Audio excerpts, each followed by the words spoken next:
Vitajte v srdci západných Karpát, na mieste, kde sa slovenská Orava stretáva s poľským Podhalom. Nachádzate sa na cyklisticko-turistickej trase medzi mestom Tvrdošín a obcou Koštielisko. Dnes sa ponoríme do sveta, ktorý sa skrýva pod vašimi nohami, do tajomného podzemia, kde čas beží inak a kde sa odohrávajú príbehy staré milióny rokov. Pod každým šlapnutím pedálov sa rozprestiera celý skrytý svet, horúce pramene, podzemné rieky, netopiere a skaly. Pamätajúce časy, keď tu neexistovali žiadne hranice. Pripravte sa na stretnutie s tajomstvami, ktoré odpočívajú priamo pod vašimi nohami.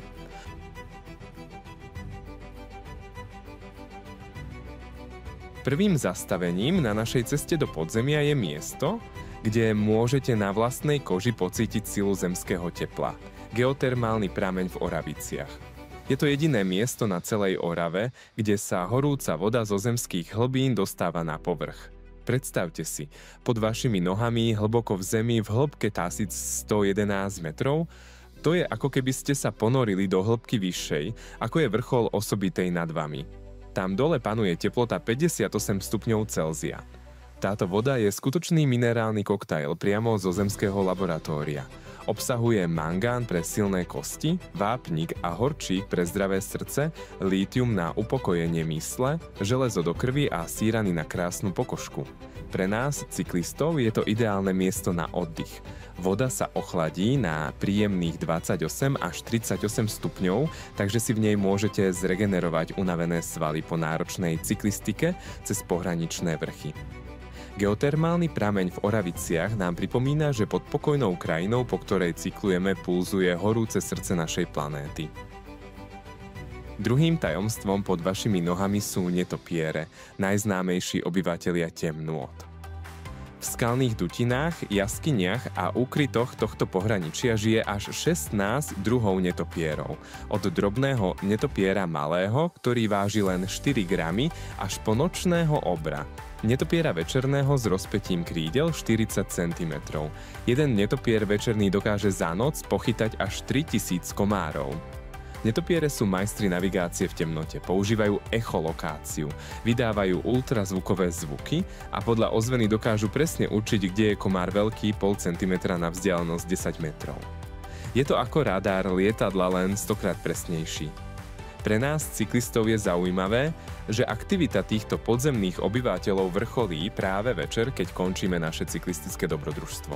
Ak zostanete po západe slnka, môžete vidieť netopiere vyletujúce zo skríž na nočný lov. Netopiere nás učia, že krása prírody sa nekončí tam, kde končí náš zrak. Tretím obyvateľom skrytého podzemia je jedna z najkrajších obyvateľiek temnôt. Salamandra škvrnitá. Túto čiernu krásku so žltými škvrnami nájdete pod kameňmi a vo vlhkých dutinách. Salamandra má neuveriteľnú schopnosť. Dokáže si zregenerovať stratený chvost alebo nohu. A žije až 20 rokov, čo je na obojživelníka skutočný vek. Salamandra škvrnitá nás učí, že život nájde spôsob aj tam, kde by sme to najmenej čakali. Je symbolom odolnosti a schopnosti prírody obnovovať sa. Juráňova dolina je kamenná brána do histórie, ktorú vytesali ľadovce a horské bystriny.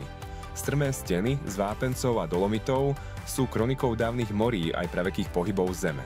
Voda si tu po tisíce rokov razila cestu a zanechala po sebe úzke kaňony, kaskády a zvláštne tvary známe ako obrie hrnce, hladké skalné misy, kde sa točila voda s kamienkami.